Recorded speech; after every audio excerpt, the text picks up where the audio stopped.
Mark Lanier with your video thought for the day. All right, so this week I'm dealing with some emails I've gotten making some suggestions on video thoughts, and one that was very interesting to me was what aspects of the Bible might you read differently as a lawyer than common lay people? And I don't know if this is one of those or not, but I think it is.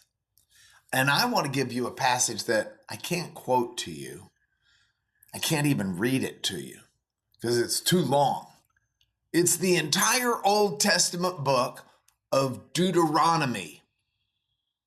Deuteronomy seems repetitive of a lot of what's already been written in Exodus and Leviticus and even to some degree Numbers. But that's on purpose. It's not that the story needed to be told twice. The story of Deuteronomy is written like one big legal document. You can go back in antiquities, in the ancient Near East, the Suzerain, the Lord, the overlord, would enter into agreements and treaties with the people who were under his protection and care and in a relationship with him. And that's the way Deuteronomy reads, at least to me as a lawyer. Reads like an ancient Suzerain treaty in some ways, where God is the overlord. So what do I mean? Well, first, it starts out with a preamble of sorts, like an ancient treaty would, that identifies who God is and places his authority over the people.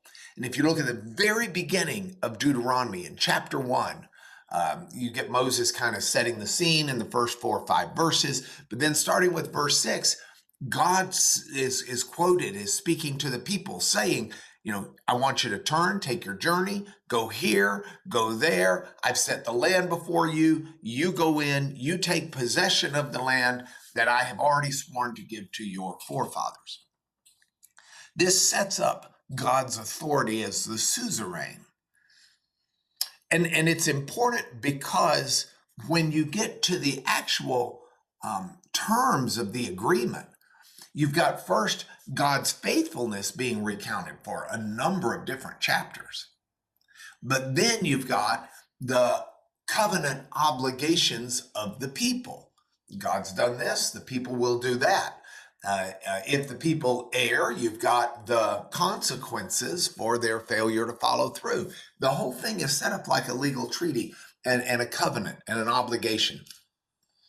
Now, I like this because if we understand the agreement God had put in place, we see it as an agreement based upon the authority of God and what's best for his people to flourish.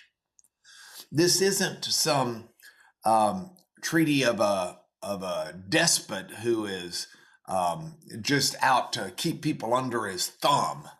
This is an agreement that's reached by 2 separate parties of what is going to be best as covenant partners, if you will. So God's got his responsibility and the people have their responsibilities. I love this because it's a good reminder to me today that God has his responsibilities, including taking care of tomorrow for me and taking care of today and giving me insight and guidance into how to live.